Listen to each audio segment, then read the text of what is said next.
Winter precipitation, hard to believe we're talking about it once again here, and we're talking about freezing rain this time around. We've got the snow way up in the atmosphere, then several thousand feet we've got this warm layer that is above freezing, so the snow begins to melt, and then we get this shallow layer of below freezing temperatures, a couple hundred feet to the air, and then down towards the surface where that rain droplet then refreezes basically on contact. The big question mark that we have is, will we see those freezing temperatures begin to arrive Saturday night into early Sunday morning? Well, the latest runs of some of our models are indicating that may not be the case here locally. This is the national blended model, and you can see as we make our way from Saturday night into Sunday morning, it still doesn't even have freezing temperatures here locally around daybreak on Sunday. So could we avoid the freezing rain threat at least Saturday night into Sunday morning? It looks like that could be a possibility. Then the question mark becomes, will the moisture continue to remain over top of us going into Sunday afternoon, because temperatures could be falling through the day on Sunday,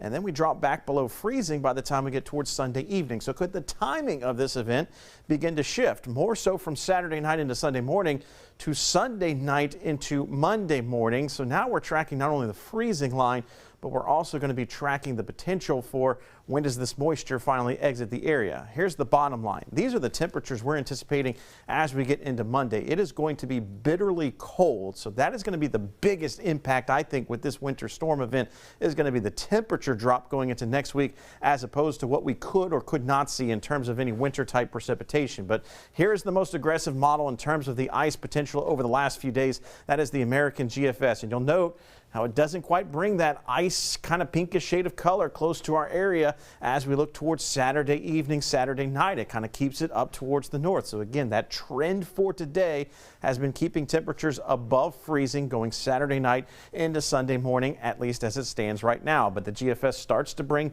that freezing line closer into our area as we get into Sunday night going into Monday morning. It has that moisture here. Other models kick that moisture out by the time we get towards lunchtime on Sunday. So big question marks as to what we could see potentially with this timing change going Sunday into Monday. But bottom line, here's kind of the expectation of what we think Saturday night through Sunday. Greatest confidence in the potential for freezing rain and ice impacts will be north of the area, kind of into the state line counties in southwestern Mississippi. Area with the most uncertainty about freezing rain and ice impacts will be along and just north of the interstate corridor.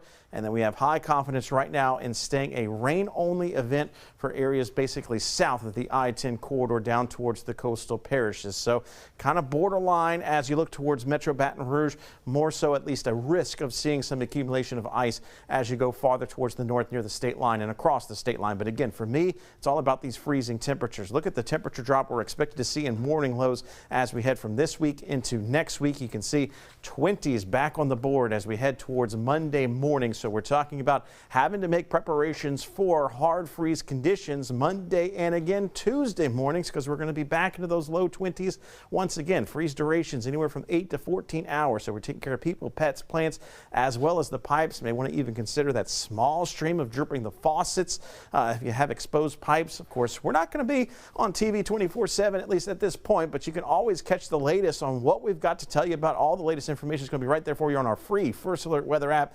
Just check the App Store, the Google Play Store. That is where you're going to find the free weather app. You can keep up to date with everything going on, including this. We've got some rain moving in here this evening. You can see as the rain showers continue to push from west to east. It's going to be a soggy evening tonight, so make sure if you got the family and friends kind of heading home this evening, they're going to encounter some wet, slick streets for sure. So first alert highlight for the weekend to account for the potential of some of that wintry precipitation. It's going to be in the form of ice here locally.